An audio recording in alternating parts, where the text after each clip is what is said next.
Recording in progress.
Good afternoon, ladies and gentlemen. It's me, Jack, here at the Socialyetdistanced podcast. And today we got a really special day. It could be so much fun that you guys get left out of the mix because me and Tony might run off and have cocktails or something. But anyway, in lieu of that, we're going to talk with Toni Nagy, who is a stand-up comedian and content creator, and she's most known for all those viral videos that I put on the homepage all the time now.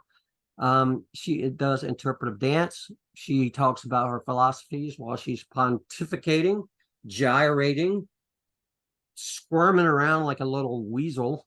And she does promote a quasi radical, pseudo-philosophical and somewhat existential, but mostly funny persona and presentation in her work. Being with Toni is kind of like microdosing mushrooms, and then an hour you start to wonder, was that really a microdose? I'm not sure or not, but it's fun. So let's go dive into it. We're going to talk to Toni, and hope you guys enjoy this. Thanks. Toni Nagy. Hi, Toni. How you doing? I'm good. Rock and roll. How are you today? I'm actually doing well. I'm in an okay mood, so that's good. That's good. How do you define a good mood? I don't fuck around. Like hopeful, a little more hopeful, like less feeling of dread. Not necessarily in the space of self-loathing, but like a little bit like, oh wow, maybe some things are possible. I think that would be like good. Yeah, I think if I turn the laser on myself, I'd probably agree with you. It's the rest of the world. I'm really starting to believe the shit that everybody else is crazy and it's not me, but feeling relief from that in any capacity at this point is a good thing. I know you have some particular beliefs about those kind of things. You can expound as much or as little as you choose to do that. So tell me a little bit about your journey, though. I mean, I know that once upon a time you did some writing and things like that. But how do you end up being a half naked, gyrating glowworm on the screen? I don't know if I'm half naked. I think I'm mostly clothed. Yeah, but I'm baiting the audience. Mm, yeah, okay. I think if you were to see me naked, I'm usually in a man's suit wearing a man's skin. Like I'm like, I don't know. Which is extremely funny, I might add. Yeah, I do enjoy a good man suit. I think it's I yeah, I mean you didn't ask that, but I do think it's interesting like being in a woman's body and how you use your body or your beauty to participate in your work. And as a comedian, I don't think that when you are your most beautiful, you are your most funny. So there is a way in which I'm always kind of examining the role of beauty and how to abandon that social pressure in order to prioritize and focus on humor versus like Well, attractiveness. yeah, and you do that very, very well. I mean, the fact that you're attractive just is, but you know what originally attracted me to you to begin with was the kind of um silliness. It wasn't the femininity, it was the silliness that drew me into what you were actually saying. And Yeah. that's when it becomes educational to me.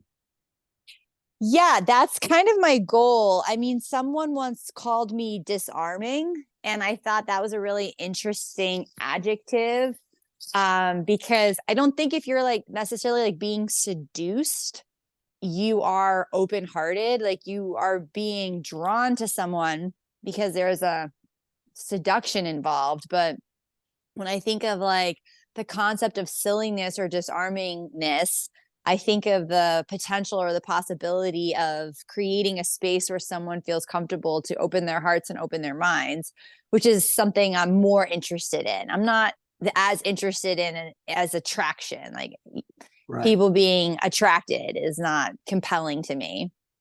Well, people that, if that's what draws them and keeps them, it's as hollow as anything else, anywhere else.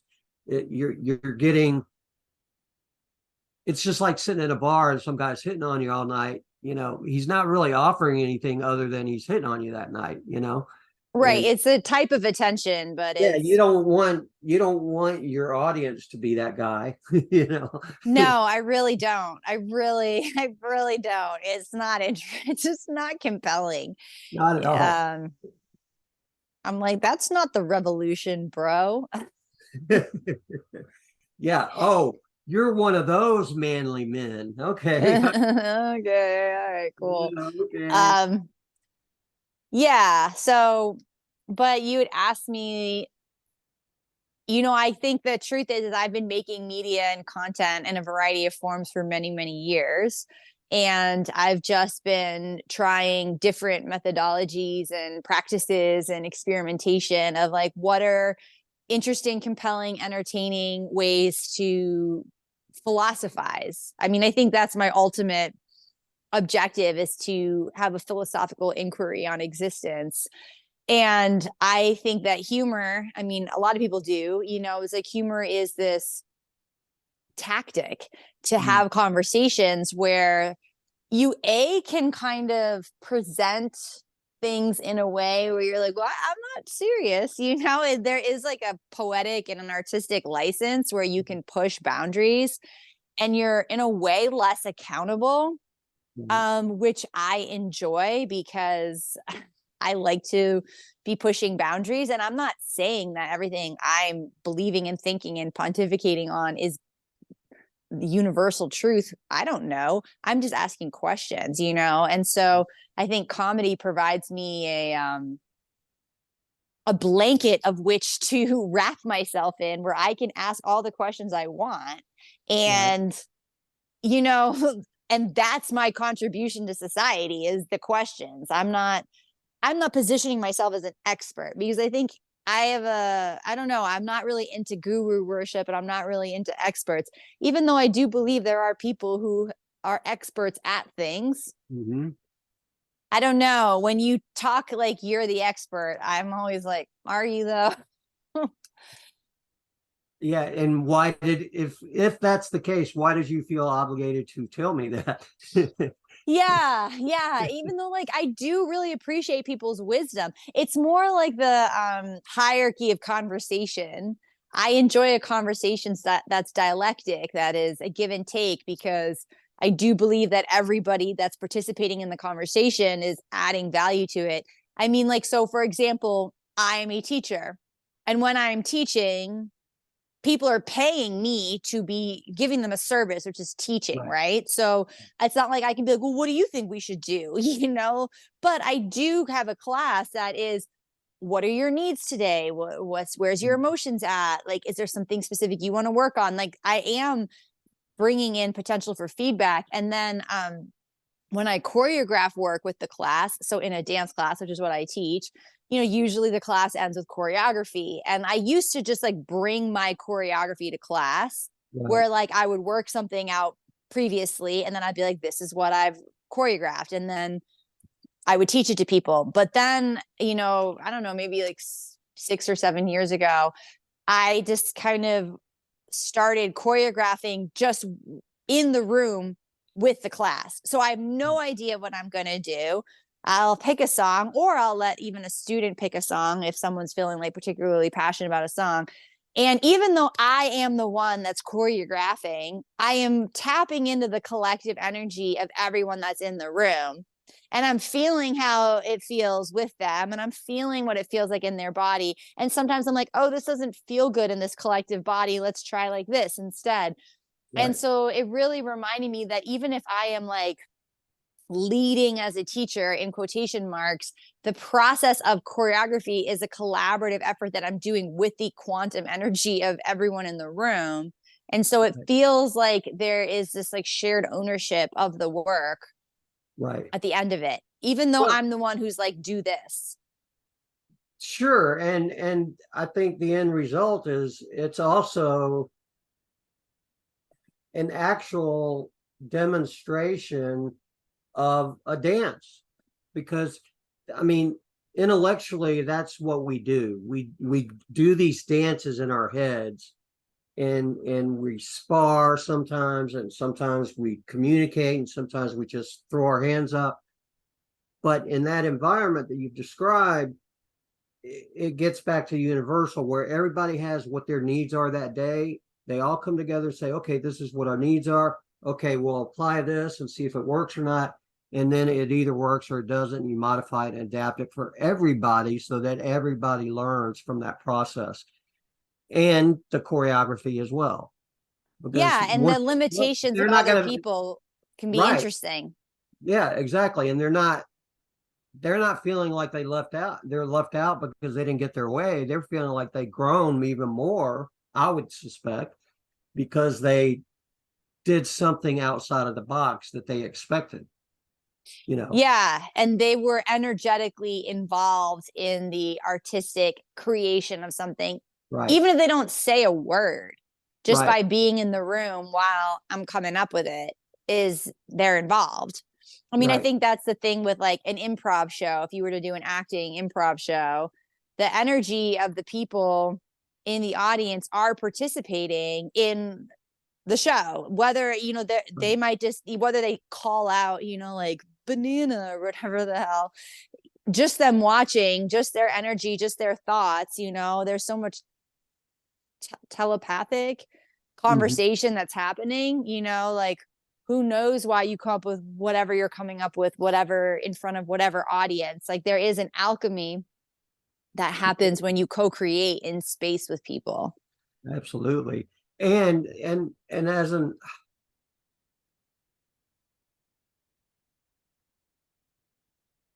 I think that part of the motive is you don't really have an expectation for what the audience gets from it either, because their own experiences are going to be different. It's like I'll watch my friend Fran, who teaches, she's a PhD in poetry and teaches kids in London, right? Some of these kids just light up at the thought of being involved in that creative process, and others don't. They have other things. But I've just kind of watched that process, and I'm not saying it's limited to young only. I'm just saying I've seen it there. You know, that just hitting that chemical spark, wherever it comes from, whether it's dance or the philosophy or the process itself, wherever that comes from, there's a payoff for everybody. And I can't sit in some power or some position of power control and assume what their needs really are and what they're going to walk away with. I can paint it the best way I want, but can I really? It sounds like you can. I mean, and I see it happen all the time.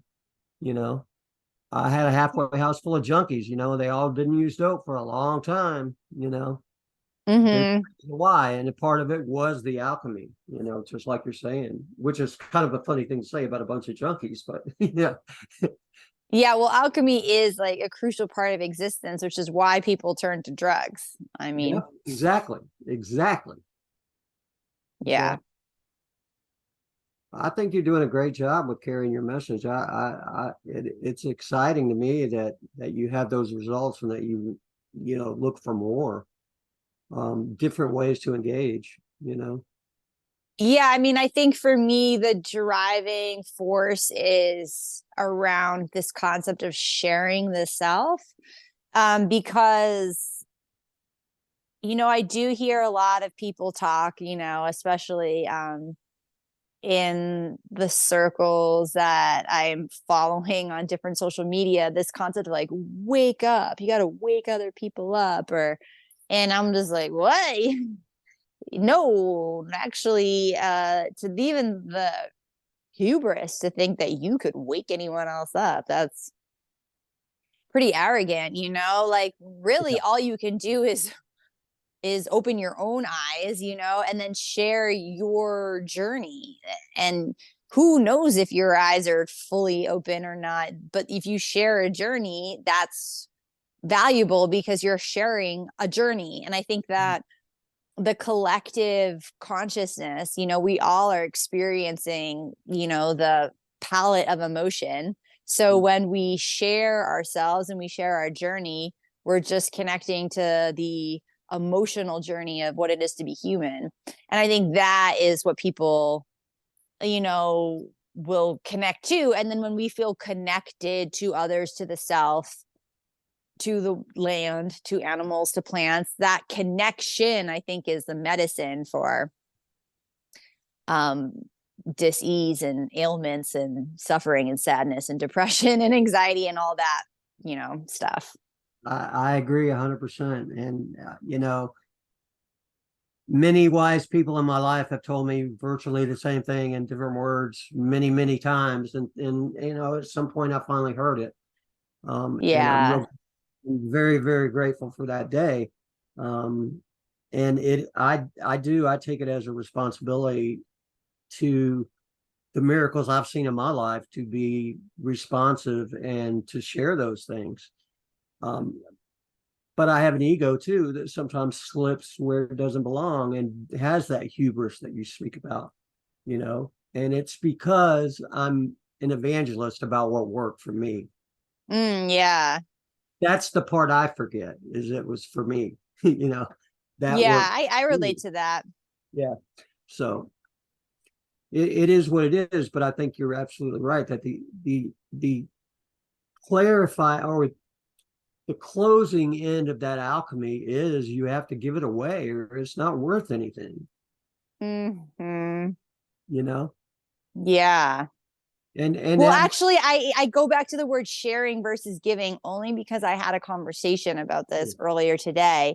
Because giving is like, I give you the cake and now I have no cake. But sharing is, we're sharing cake. So we share the self, we share these things, because then you are maintaining like your own connection to it. Because there's the other like kind of martyrdom that happens with giving, I was like, oh yeah, giving versus sharing. I was just talking about this today and I was like, because I'm trying to like really hone in what my own like personal, like spiritual, psychological, philosophical tell me about it, missions sister. are. I know. Believe And I'm me, like, no, it's not about giving yourself. It's about sharing yourself, because sharing implies like mutual,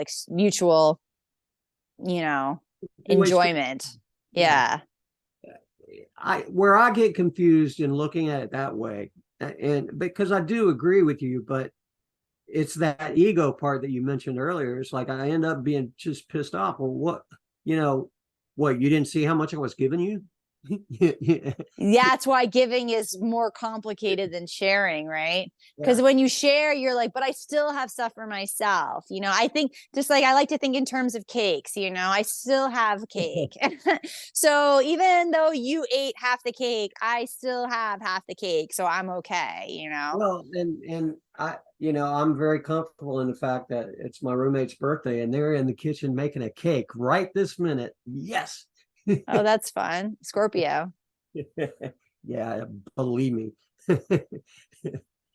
So again, I don't know that answers how you end up on stage. Oh, how I ended up on stage. I mean, it started off with me just being a writer and really kind of devoted to that process. And a friend of mine was like, "Oh, you should submit one of your stories to this podcast called Risk, because they're going to be in the area." And I'm just like of a little bit of a generation where like I don't like look everything up on the internet. I didn't grow up with the internet. Right, So right. there's this like kind of like weird kind of where I'm like, oh yeah, okay, a podcast. Like this was a while ago. This was, I mean, 10 years ago or something, or 9 years ago. And I was like, yeah, sure, podcast. And like for me, for some reason, like a storytelling podcast, I just like envisioned in my head a poetry slam, like people wearing like berets and being like, hey, the crows. And I'm like, cool. So like I submitted my story to this podcast, and then they were like, yeah, we would have you on. And they like gave me the time and the address. And I was like, okay, cool. Again, didn't even like look up where I was going. Like all of these things that I didn't do. And then I get to the event and it's at Laugh Boston, which is like one of the biggest like comedy venues in Boston. And it's the last day of like the Women's Comedy Festival. And there's like 200 people in the audience. And I'm like, I've never even spoken into a fucking microphone.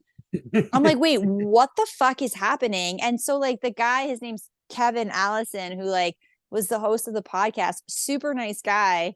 I'm like, hey, yeah. So like, and he's like trying to get ready for his show. And like, I'm in the green room and I'm like, oh yeah, excuse me, sir. Like, I've never spoken into a microphone before and I'm having a panic attack. And he was like, what the fuck? He was like, why are you here? Like, he was super nice. I just underneath it, I think he was like, why did you apply to do this? Because everyone else was like a professional comic or storyteller. Right. And he was just like perplexed. But he was very polite. He was like, oh, you'll be okay. And I'm like, wait, so like, do you take the mic out of the stand? Like, how do you do that? And he was just like, please, no more questions from you. So then like one of the women that was like gonna be performing, she was like pretty nice. And she was just like, kind of told me a couple things and I was just like really flipping out. I was like, what the fuck have I done? Like, what am I doing? Why am I doing this? And then, but it was a story I had told before, it's not like I knew the story.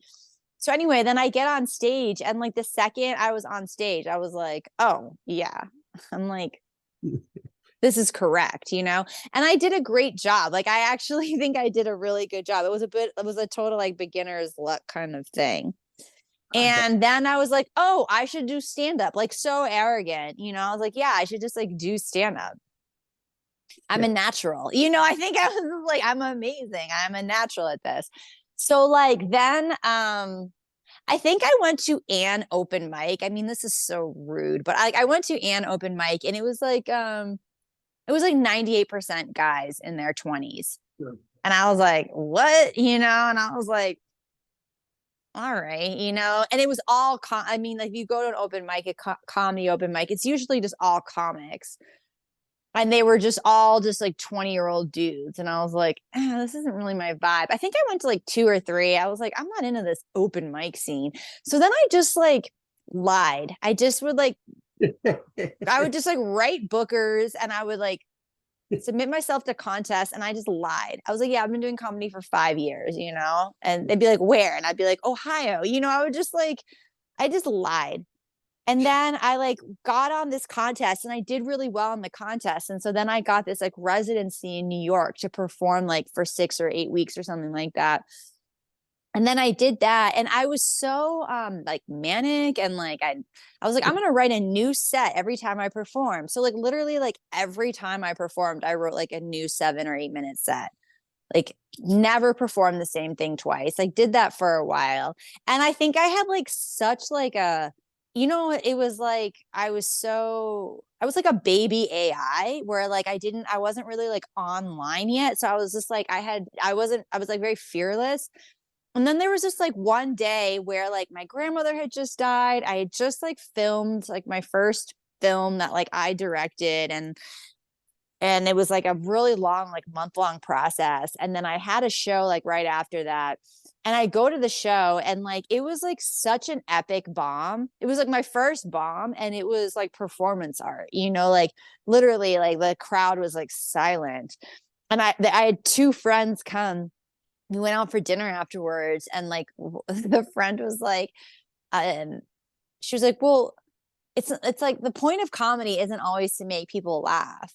And I was like, I think that's actually the exact point of comedy. You know, I was like, but like, thank you for Well, like, one thing I do know is it's not to resuscitate the dead people at the tables. well, the other thing that was really interesting is like after my complete bomb, the guy next to me, the guy after me did really well. I mean, granted, he had like a lot of fart material, but like he had to like pull the audience like back. Like he worked really hard to like reestablish their joy that I had just like taken from them, you know? And that also taught me like very early on, I was like, there is no such thing as a bad audience. It's like, you're just not connected to them. And like, I knew I wasn't connected to them, but rather than like addressing it or dealing with it, I just like kept like just going down the hole of like my material. And so that's why I felt like then I like was AI that suddenly become like aware of itself, you know? Then I was like fucked up for years performing after that. Like, so no longer was I arrogant. No longer was I just like this like mega confident person. I was self-aware AI, you know, and shows could go really bad or they could go really good. I never knew what was going to happen. It always felt like really out of my control. Like I felt I had a lot of performance anxiety. Things just felt so volatile for, you know, the next like 7 or 8 years, you know, like a while of like throwing myself out there. But like, you know, comedy, I think that I laugh at my arrogance of my beginning, but it was important to be that arrogant because like Yeah, you needed like that. I needed that. And then I was like very severely humbled by years and years and years and years. And then it got to a point where my performance anxiety was so bad that I was like, fuck, I think I'm actually like pushing away shows because I dread them so much. Like I did this show. That was my first show, like my first show that I was like headlining and doing and produced and directed and organized and like had to deal with the theaters. Like it was so stressful. And I was like, in the midst of that, I was like, oh, right. Like, this is why people don't do this. Like, this is fucking a lot. You know, like I know it was a lot. To, you know, are people going to come? Is it this, that? It was like 175 seated theater. Like, I was like fucked up. I think I lost like a couple years of like my life in the amount of anxiety and stress I felt for that show. And so after that, I was just like, this is not good, you know, like I have to reimagine my relationship to performance. And I think it was after that, like maybe it was before, but I think it was after I did mushrooms. And my intention for the mushroom was to find joy when I perform. And that really helped. Cool. Yeah. Yeah, that's Did you tour a lot, like outside of the local region? Well, I performed, yeah, I mean, like I performed in New York and Boston and Connecticut and New Hampshire and Vermont and Maine, like all of New England and then LA and yeah, but like I have to book myself and Right. find a club. Do you want me? Am I worthy of love? And then, it's a constant hustle. You're always like you book a bunch of shows and then are you going to dread those shows? Are you going to experience them fully? And then you have to do the shows and you have to book more shows. Like I'm right now booking my spring of next year, like it's a lot of putting yourself out there again and again and again and again. Yeah, I would imagine so. I got some buddies that are probably a couple of years ahead of where you are in their success in that realm. I'll send you some info because they're buddies enough that I could tell them to talk to you. Yeah, cool. I always need some buddies to talk Yeah, to further my success. everybody needs buddies, and Everybody needs some buddies. Yeah. they're good enough that they always need people around them as well, or podcast guests, or come up with a special 10 episode deal that they do or whatever. But they're for real. So we'll talk about that offline. So I'm just bragging, that's all. Yeah, I like a little bragging. So what do you got going on now, though? I mean, from now forward, where do you see yourself going? I mean, in your career right this minute? So I think for like a while, my objective was just about like getting up on stage and, building a name for myself. Um, because there's two worlds. There's the internet and then there's like your life Sure. on the planet, and I think for me, the internet stuff, I've been making videos, like I said, for like a really long time. And I love making videos. Like I love I love making films. Like filmmaking is really interesting to me. I love editing. I like making music videos for other people. Like I taught myself how to edit and like I've made some really dope music videos. I gotta say, I'm really proud of them. Like I think I'm a good editor and I've enjoyed that process. But there's something about like live shows that I've been like the thing about, the entertainment business is that it's a business. And what do? I'm an anti-corporate fucking like Exactly. anarchist, and I'm like, so who wants to sponsor my anti-corporate message? Like you were saying before we talked about monetizing, and I'm like, you think that I've fucking monetized myself? Like I have not been able to just like deep throat whatever corporate dick I'm supposed to do that because my whole message is the opposite. So there's that like journey I've been on. But also like we live in a capitalist society and the amount of fucking work I've put out like for free is mind-boggling. So no, it's not, believe me. yeah, I mean, there's a really awesome, I think it's Jillian Welch who sang the original song where everything is free, and it's like just about it's such a beautiful fucking song. I recommend it to any artist, or any person. Everyone's an artist. But oh yeah, so it's like, how can I have control of my own career and over my own messaging is just like to just keep being my own advocate and promoter. And so I've been doing these live shows. I have 2 live shows and then one that I'm working on. So one live show is about parenting. It's called Go to Your Womb, which I think is a pretty clever. Did I see an ad or a link or something for that? Oh, I'm sure. Yeah. I've done that show a couple times. I'm touring it, so it's going to keep happening. It's with me and my daughter who's 13. Mm-hmm. And it's really looking at parenting and trauma and intergenerational trauma, but through the lens of like comedy and dance and clown and all sorts of things. It's like a very interactive show. And just doing a show with my 13-year-old daughter is bananas. It was a really interesting process of like working on that show together. And performing it with her. I just think that and I'm really just looking at like the trauma of being parented basically, and how like we are all so traumatized by being parented. And if we were to really face that trauma of our childhood, I do think we would be in a completely different world. And so like part of the work is around examining and picking at the scabs that we have around how we were parented. So that's one show. Another show I wrote and I'm like now starting to tour is called Men Come Inside of Me. And I also think that's a really good title. So I pat myself on the back yet again. See, we can tap into my ego arrogance with my titles that I'm so proud of. So Men Come Inside of Me is just about like these like kind of like 5 archetypal men who I like present on stage like as characters. And am I like putting a spotlight on a certain sense of like toxic whatever masculinity? Sure.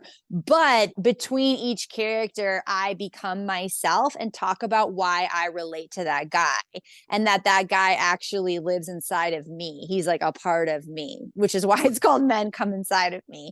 So it's kind of like looking at like masculine archetypes, but then like me deconstructing my relationship to these masculine archetypes and how I personally also embody these masculine archetypes, and also like just the societal kind of like confusion around feminine and masculine archetypes that we're always both kind of being pressured to fit into in different ways. And so that one's about like really building compassion for these like archetypal psychologies that I absolutely think we all kind of experience this on a different spectrum. And then the third show I'm working on, since you ask, is called Grape Culture.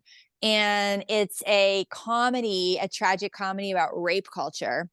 And I'm doing that with a friend of mine named Sarah Buckner. And that one, I mean, I just don't think there's enough comedy about rape. So that one's really looking at rape. There's this like, I'm just sorry, rape culture is culture. Like rape is, how about this? Period. Circumcision. How come we don't get to talk about circumcision? You do get to talk about circumcision, and it is a complete sexual assault and physical mutilation. It's a big fucking problem.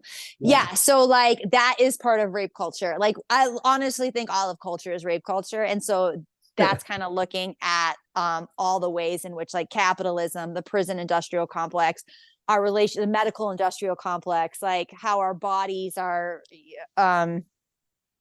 out on the chopping blocks of capitalism to be raped constantly. And then how the whole scientific method and the scientific theory, which was founded by Francis Bacon, is all, formed from his thinking and his thought patterning around raping nature, and how nature is supposed to be dominated. And his whole, like basically the father of science is talking about like nature rape, so. And then obviously with the war that we're seeing right now and the violence that's happening, like rape is a huge part of it. And I mean, I could go on and on. I could do an hour and a half show about rape, which is what I'm going to do, but in the language of comedy, and I think comedy is a really important way to talk about rape, because we talk about rape as if it's not happening all the time. Right. Yeah. And it's funny. I mean, I certainly agree with everything you say, but I also think about, like, I am the guy who will sit here and bend your ear for 45 minutes about some emotional distress or psychological distress I'm, having at that particular moment, be crying, basically having a panic attack, the whole fucking shebang. And at the end, I'll make a joke like, oh, I'm just kidding about all that. Yeah. What the fuck is that about? That's because I got circumcised, I think. Yeah, maybe. I mean, I also think it's about like, the yin and yang of life. It's like, if we just sit in trauma as if trauma is only supposed to be expressed through like this very serious like modality, I don't think that's honoring like how trauma is actually like a collective experience that we are all collectively constantly digesting, and Well, like to daily it's just getting worse. Daily it gets worse and people don't even notice it. yes, and to just think everything has to be one tone.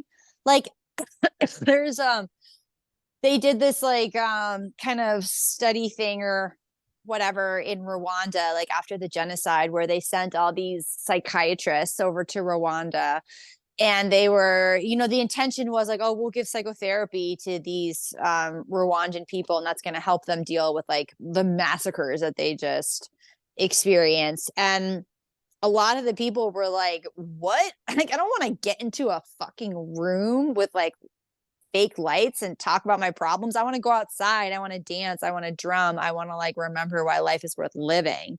I want to sing. Like they were like not resonating with talk therapy at all as a means of quote unquote trauma release. So, I mean, laughter is trauma release.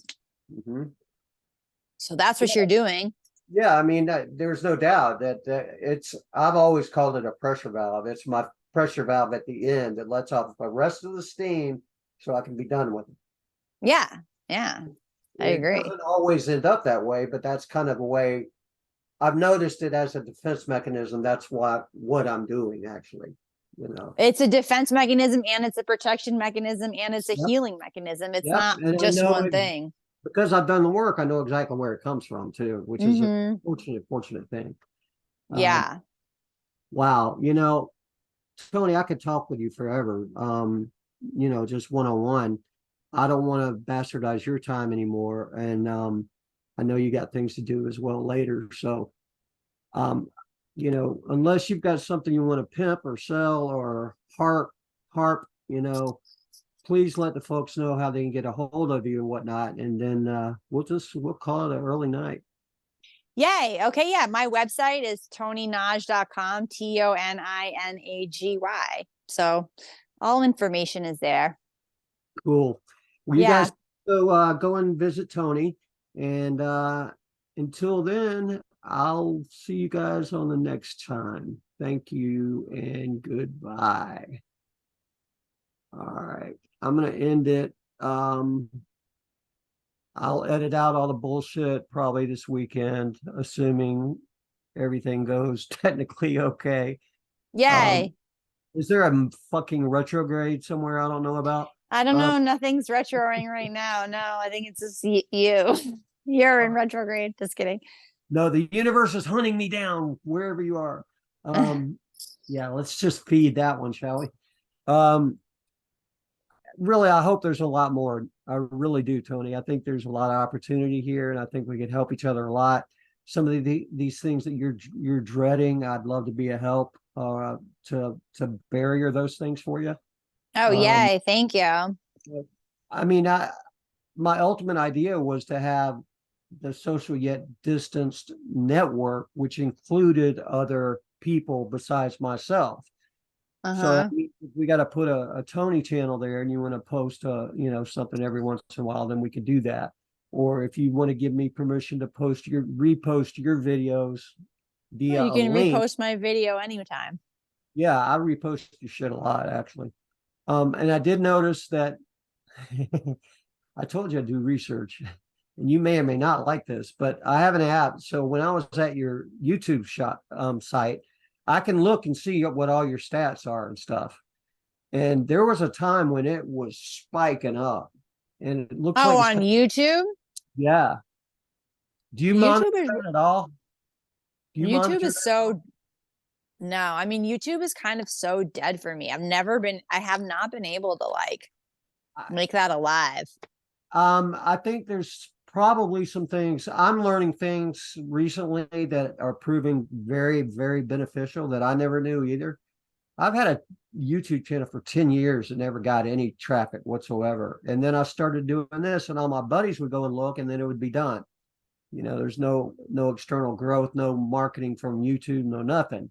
And, you know, I'm changing some keywords, redoing my titles. You do great on your titles. I don't know why you're not doing better than you are just with the titles. I don't know. That kind of thing. I mean, all I'm saying is I'm at your disposal if there's anything I can do to help in any of those areas. I'm all Yeah, and I'd love to meet any of your buddies that you think would be of yeah, good I'll tell connections. Corey and Trey from the liberal rednecks. Oh, cool. You know who I'm talking about?